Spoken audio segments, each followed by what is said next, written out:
The Wall Street Journal is reporting that a Trump lawyer had arranged a whopping $130,000 payment to a former adult film star who had what's alleged to be a sexual relationship with Donald Trump back in 2006.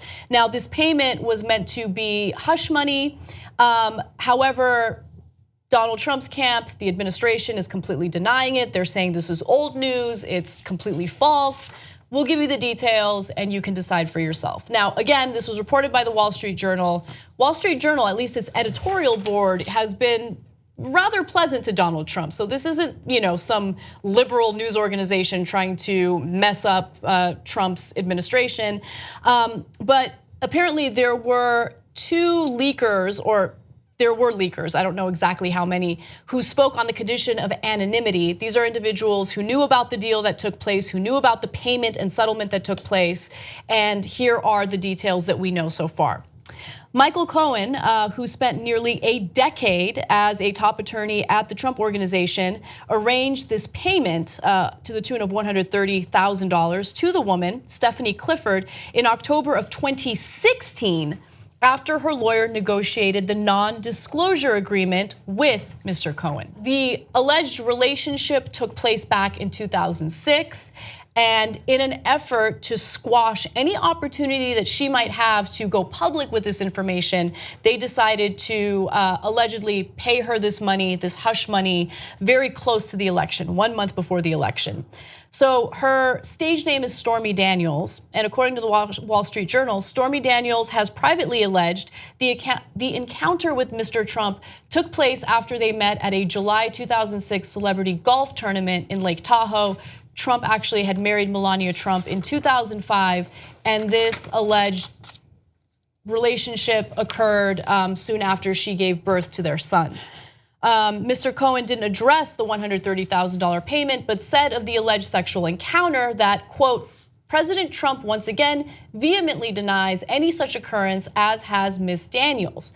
Now, this is different from other allegations that were lodged against Trump during his election. Remember, there were a number of women who came forward and said that there was non-consensual sexual misconduct happening, and those accusations, unfortunately, just got brushed under the rug. In this case, they're alleging that there was a consensual sexual encounter between Ms. Clifford and Donald Trump. Look, I'm gonna be honest with you guys. When it comes to adults engaged in a consensual situation, I don't care about infidelity. That's none of my business. None of my business, right?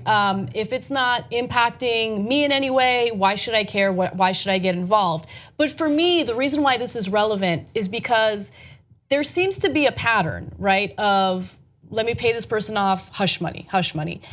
And I'm concerned about possible bribery that could happen, possible extortion that could happen with other, foreign governments and things like that. You know what I'm saying? Like, I feel like this is a character flaw that should be considered.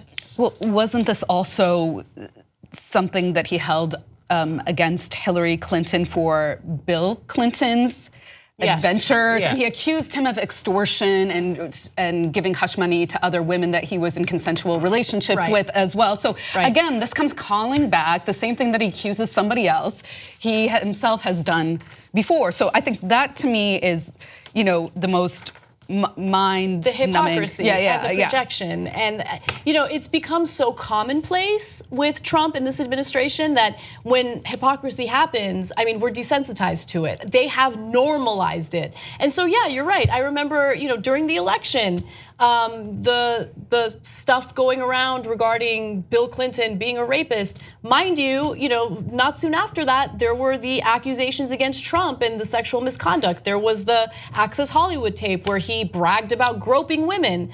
And so and Jessica Drake saying at the same exact event he forced himself on her, kissed her without her consent, and she didn't come forward to receive any amount of money. She just did it because she felt like she needed to expose him. And also like the irony that Ivanka Trump would retweet Oprah's, Time's Up, to say, let's come together and fight this and fight, the basis of this movement and this campaign to eradicate sexual harassment, gender inequity.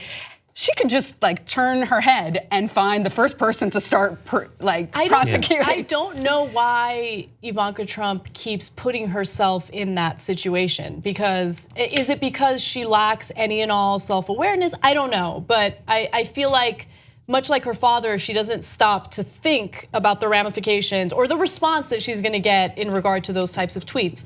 Anyway. Yeah. So Trump says so many things that contradict each other, you project some kind of sense onto it.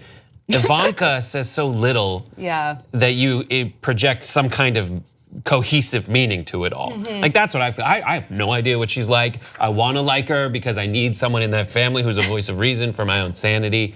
That's the difficult thing with Ivanka. It drove me crazy when I saw the Me Too thing. It's just like, well, time's up, tell your dad. Yeah, tell your dad, exactly. Or another example is how Melania Trump's mission is to combat bullying. And so it's just, it just shows a lack of self-awareness. And I don't mean that Melania Trump is a bully. Actually, to be quite honest with you, Melania Trump has been the winner in this presidency, mostly because she doesn't want any part of it. So I think she's just kind of staying behind the scenes. And it would make sense if Stormy Daniels paid Trump $130,000 not to brag about having sex with her. Don't tell anyone I came near you. You're a grossy. I don't get it, but with these non-disclosure agreements, part of me goes like, Stormy Daniels, you get your money. Even if you came out at that time in that way, you two having a consensual relationship is way better, sadly, than the Access Hollywood tape, which we all did see and didn't end up swaying the election. Right.